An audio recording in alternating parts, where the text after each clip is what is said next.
Welcome to the Keto's YouTube channel. Today we're exploring the world of IoT, the Internet of Things, and how to keep millions of connected devices secure.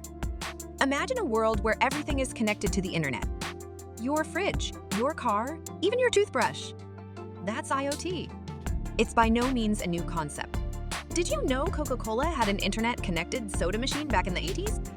Neither did I. But today, it's increasingly becoming a part of our everyday lives. Even the most unassuming person is directly connected with IoT devices, such as medical wearables like pacemakers. But with great connectivity comes great responsibility. More devices means more opportunities for bad actors to do their thing. Hackers have been eyeing these gadgets for quite some time now, exploiting their vulnerabilities to compromise devices and launch attacks. So how do we prevent this from happening again and go about ensuring the security of our IoT devices? The solution lies in certificate-based authentication. Let's take a quick look at exactly how the process operates. Square one is inside of the manufacturing facility. An IoT device creates a private key and uses it to create a certificate signing request, or CSR, with its unique device ID. Next, the CSR is transferred to the IoT programming service. Since there is no authentication between the IoT device and the IoT programming service, this has to be done over a secure bus where it would be physically impossible for another device to impersonate an IoT device. Then, the IoT programming service sends the request to the CA.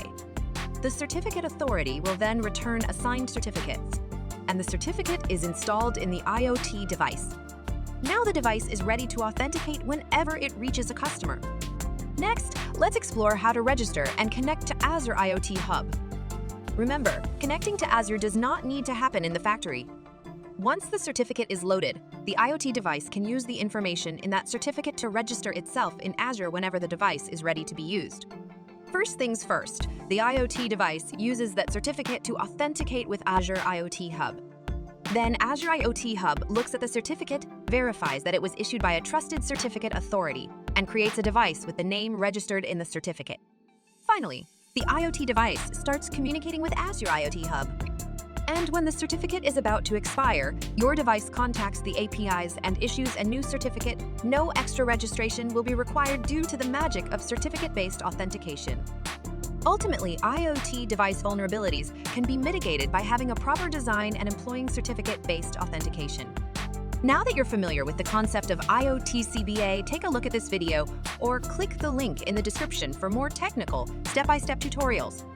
Don't forget to like and subscribe for the latest on PKI concepts from the team at Keto's.